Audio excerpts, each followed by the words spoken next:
friends, I am Priyanka Chakraborty. So in my previous video, I was discussing about the energy band diagram and the classification of materials according to energy band diagram. So now we have the concept of semiconductor.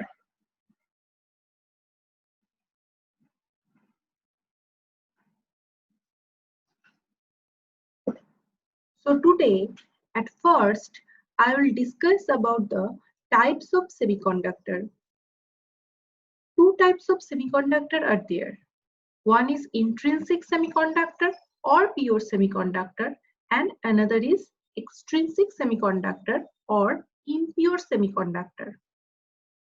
Extrinsic semiconductors are two types. One is p-type and another is n-type. So now I am discussing about the intrinsic or pure semiconductor. If the electrical conductivity of a semiconductor is entirely determined by the carriers which are generated by thermal excitations from the valence band to the conduction band, the semiconductor is referred as pure or intrinsic semiconductor. We know that germanium and silicon are the two important semiconductors. Each atom in a silicon crystal has 4 valence electrons. The 4 valence electrons are held by covalent bond with the valence electrons of 4 nearest neighbor silicon atoms.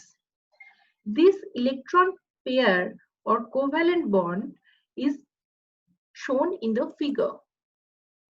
Since the valence electrons bind one atom to another, they are not available for electrical conduction in the absence of any thermal excitations. Hence, at 0 Kelvin, a pure semiconductor behaves like an insulator. The situation is described that at 0 Kelvin, the valence band is completely filled and the conduction band is completely empty.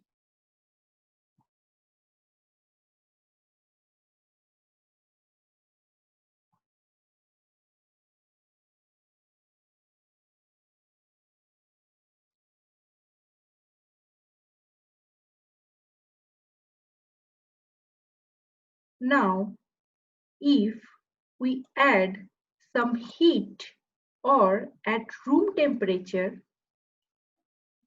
some of the valence electrons have enough thermal energy to break their covalent bonds. These electrons thus become free to move at random throughout the crystal. The energy required to break the covalent bond is the forbidden gap energy, which is 1.1 electron volt for silicon at room temperature. This vacancy is called hole. In the picture, the electrons are thermally excited from the valence band into the conduction band where they become free. The vacancies thus formed in the valence band are holes. Here we see this. These are the free electrons and these are the holes. So this is the energy band diagram of intrinsic semiconductor. In the first figure, that is at 0 Kelvin temperature, we can see that the valence band is completely full and the conduction band is empty. And in the second figure, the temperature is greater than 0 Kelvin and the electrons are moving from valence band to conduction band. So a empty space is created. This vacancy is called hole. So we can say that no electrons and number of electrons and number of holes are equal in intrinsic semiconductor.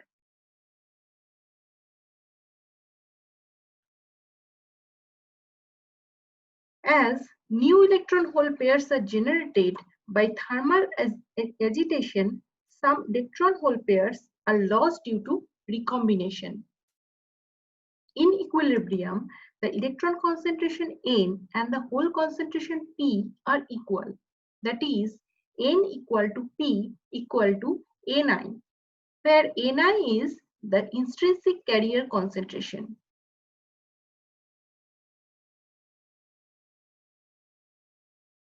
Now, what is recombination?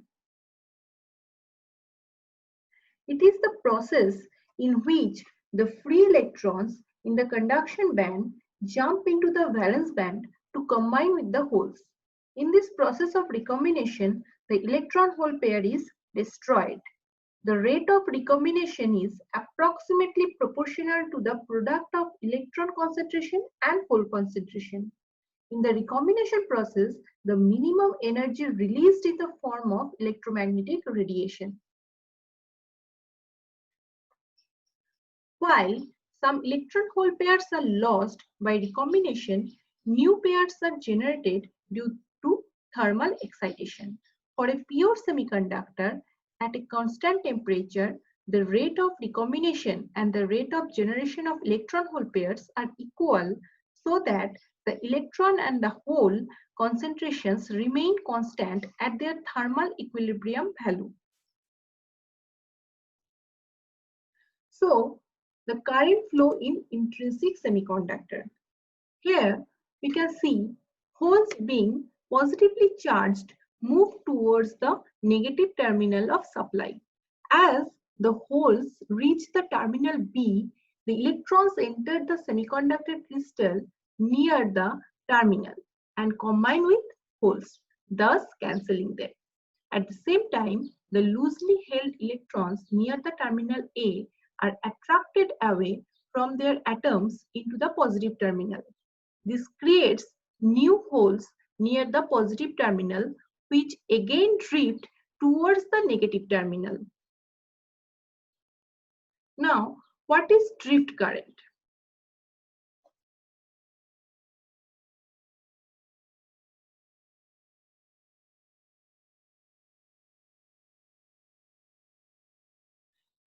Drift current can be defined as the charge carriers moves in a semiconductor because of the electric field.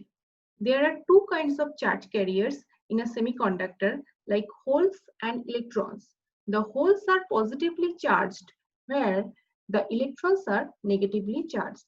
Once the voltage is applied to a semiconductor, then electrons move toward the positive terminal of a battery, whereas holes travel toward the negative terminal of a battery.